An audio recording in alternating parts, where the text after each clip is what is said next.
This is the World Organic News for the week ending 3rd of April 2017. Jon Moore reporting. This week we are off on a tangent. The Trump administration's reversal of the Obama administration's executive orders regarding coal, climate change and the EPA forced me to think about what is going on in this world. Over my lifetime there have been many environmental battles. From the No Dams campaign in Tasmania, which ran from 1976 to 1983, to actions on Roundup and GMOs, we on the side of nature have had some wins and many losses. The problem is we organise and effect change on single issues. Meanwhile, the destruction of soil, of landscape, and of the very atmosphere we breathe continues as if the self-repairing nature of complex systems will somehow save the day. That is, if those doing the destruction even think there is a day to save. I heard an argument in favour of one type of mining, kaolin mining, way back in the 90s. The point being that without this particular mineral, glossy magazines would not be glossy.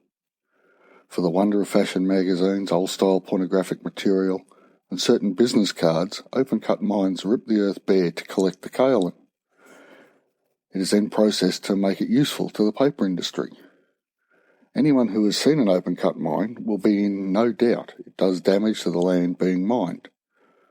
Apart from the possible destruction of aquifers, the spoil from these mines has a tendency to leach into nearby waterways. The native flora and fauna are displaced at best or destroyed at worst.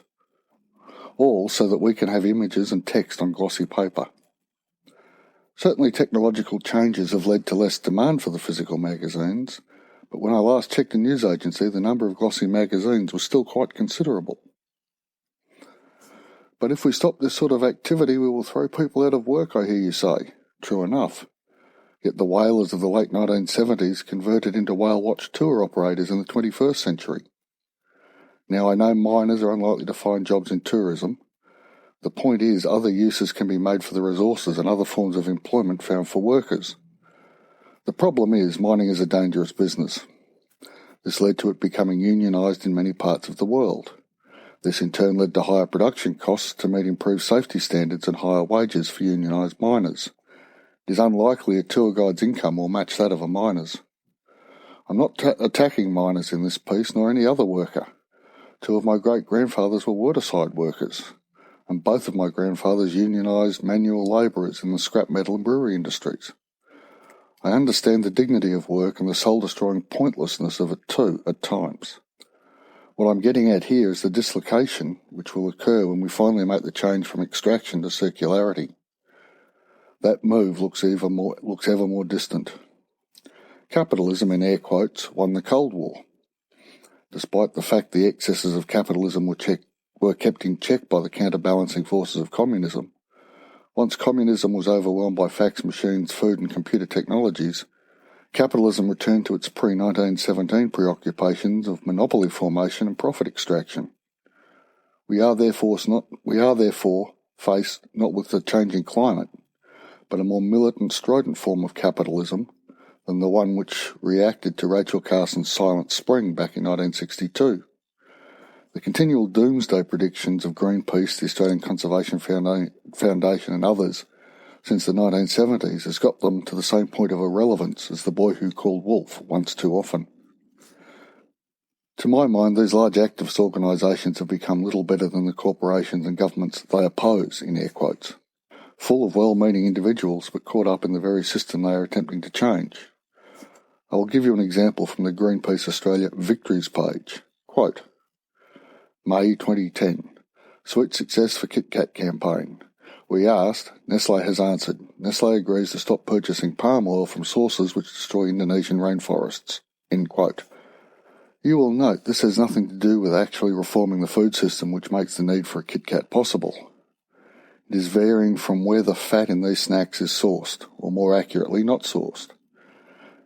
Yes, it may help orangutans, but doesn't make much difference to the global food industry. There are many such organisations. I'm not particularly picking on Greenpeace. The problem is these organisations become a sort of ghost corporation. Similar structures, legal arrangements and so on as the corporations they are attempting to change. The only difference is they measure their success not by dollar returns to shareholders, but by publicity pages like the Greenpeace Victories page, and the dollar amount of donations.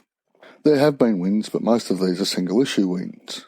Meanwhile, multinational corporations keep strip mining, clear felling, monocultural agricultural practices and poisoning water supplies, air and soil. The air pollution issues around the Beijing Olympics weren't caused by organic smallholders, but by industries operating without the environmental controls we take as the norm in the West. Without the legislated air and water quality standards, we too would be experiencing the same levels of pollution. These laws impose costs on enterprises, so they move them to where there are no costs. So we managed to reduce air and water pollution in industrialised countries after the damage had been done. Yet fish from Sydney Harbour cannot be eaten for fear of contamination levels from the old and now, in air quotes, rehabilitated battery manufacturing site upriver. Things are not good. Things need to change. Large organisations become what they are, attempting to overcome. What's to be done? I'm afraid it's going to come down to individuals. We are out there, we are doing what needs to be done, and we are doing it without fanfare, without publicity, and without recognition. My hope is World Organic News is spreading the word on two fronts, highlighting those who are walking the talk and spreading the word on how to do what others are doing. We need a movement, a grassroots movement, and yes, that pun is intended. The first step we can make is with our consumption. Where we spend our money makes a difference. Don't buy anything in a package, don't buy anything with a health claim, and then start growing your own food. When this starts, don't buy hybrid seeds. Only plant heirloom and heritage seeds because they are open-pollinated and you can save the seeds to replant next season. In doing this, you are selecting for plants adapted to your locale, to your local microclimate. The great joy of growing your own is you will have a surplus. This means you can share with neighbours and friends. They taste the gloriousness of homegrown, and some will also start the process themselves. This is how the movement starts.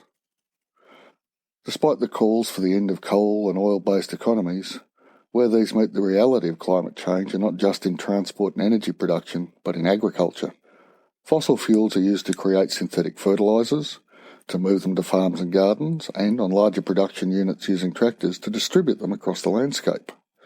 And this isn't the point where they do the most damage.